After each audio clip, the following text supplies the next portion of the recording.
इस कलयुग में इंसान की सोच अजीबोगरीब है। दूसरे शब्दों में इंसान नेगेटिव ज्यादा सोचता है, पॉजिटिव बहुत कम। और इस नेगेटिविटी ने इंसान को कहीं का नहीं छोड़ा। कभी भी खुश नहीं होता, कभी भी यह नहीं सोचता कि मेरे लिए अच्छा हो रहा है, मेरा अच्छा होगा। हमेशा नेगेटिव, हमेशा गलत, हमेशा उल्ट। और इन सोच की वजह से आज ज्यादातर लोग दुखी हैं। इन सोचों को निकालने के लिए सत्संग के अलावा और कोई तरीका नहीं। सत्संग एकमात्र उपाय है। यहां पे आने से इंसान की सोच बदलती है, इंसान के विचार बदलते हैं और इंसान अपनी सोच को पवित्र करके खुशियां हासिल करता है। सत्संग में राम का नाम बताया जाता है, सत्संग में सच का पाठ पढ़ाया जाता है। तो इंसान सत्संग सुने, अमल करे तो जन्मों जन्मों की मैल उतर जाया करती है। अपने अंतःकरण की सफाई के लिए बेहद जरूरी है राम का नाम जपना। जब तक आप राम का नाम नहीं जपते, आपका अंतःकरण साफ नहीं होगा। और जब तक हृदय साफ नहीं, तो सद्गुरु उस मालिक के नूरी स्वरूप को आप नहीं देख सकते, नहीं जान सकते। इंसान को हमेशा एक बात याद रखनी चाहिए कि पीर फकीर इस संसार में भला करने आते हैं। वो कभी किसी का बुरा कर नहीं सकते। इंसान के कर्म ऐसे होते हैं जो कई बार संतों की कही बात भी बुरी लगती है, या यूं कहो कि सुनने में उसका मन कुछ का कुछ करता है। संतों का तो एक ही काम होता है, सबका भला करना, सबके भले के लिए मालिक से प्रार्थना करना। जो इंसान संत पीर फकीर के वचनों को सुन के 100% अमल कर लेते हैं, उनका भला भी हाथों हाथ होना शुरू हो जाता है। क्योंकि संत कहते हैं राम का नाम जपो, संत कहते हैं सबका भला मांगो, संत कहते हैं परहित परमार्थ करो, तन से, मन से, धन से दीन दुखियों की मदद करो। तन जैसे आप कोई भी कार्य करते हैं, काम धंधा करते हैं, उसमें से कमाई करें और कुछ हिस्सा दीन दुखियों की मदद में लगाएं। या किसी बीमार को उठाया अपने तन से, हॉस्पिटल पहुंचा दिया, तो ये तन से आपकी सेवा हो गई। जो भी हार्ड वर्कर हैं वो शरीर से ही तो करते हैं सारा वर्क, और उसमें कुछ हिस्सा दीन दुखियों की मदद के लिए लगाते रहो अपने हाथों से। या बीमार को उठा के लेके जाना, यह भी बहुत बड़ी बात होती है। आप उठा के ले जा रहे हैं, चाहे अपनी गाड़ी में या कहीं भी हॉस्पिटल पहुंचाते हैं, बचे ना बचे वो राम जाने, लेकिन आपने अपना कर्तव्य निर्वाह किया, वो जरूरी है। तो इस तरह तन की बहुत सारी सेवा है।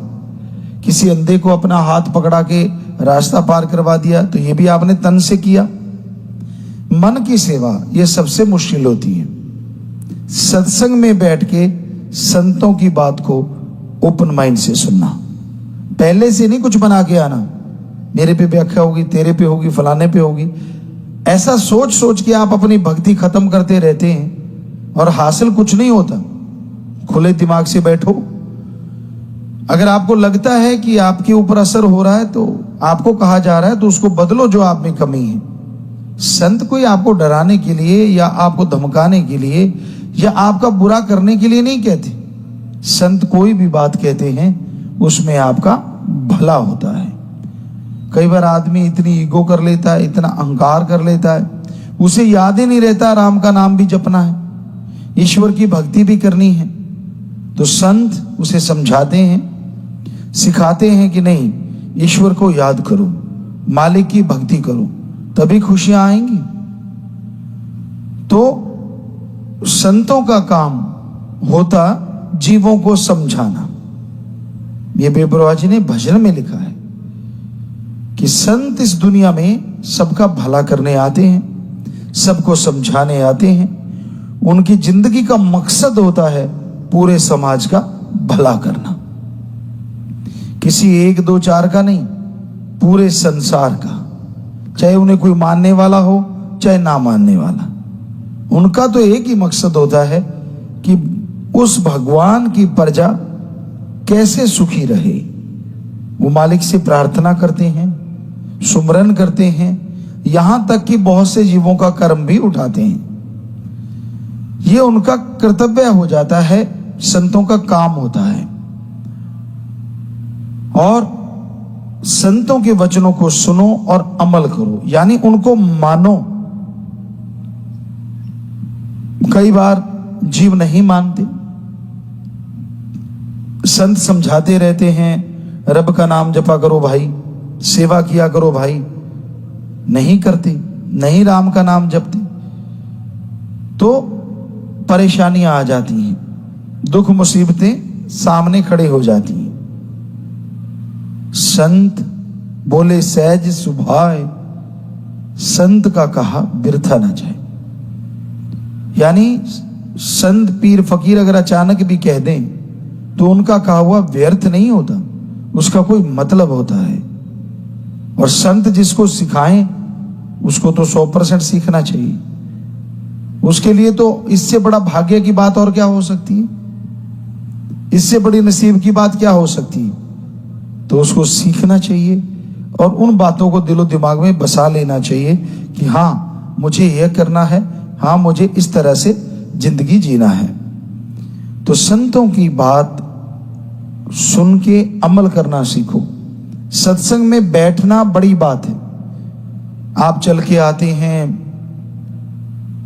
सत्संग सुनने आते हैं, कोई सतगुरु राम के इश्क में आके बैठते हैं, पर बहुत ऐसे भी होते हैं जो अपनी इच्छाएं लेके आते हैं,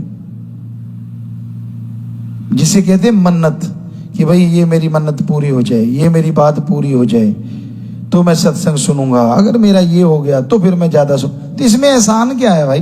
पहले तो बात ये है, आप ज्यादा सुनोगे तो उसका और ज्यादा फायदा लेके जाओगे। आप इस पे ये तो नहीं कह सकते कि जी देखो भगवान, मैं तेरी सत्संग सुनने आया और मुझे इतना कुछ मिला तो मैं 10 और सुनूंगा, तो उसमें 10 का और 1000 गुना तेरे को ही फायदा मिलने वाला है।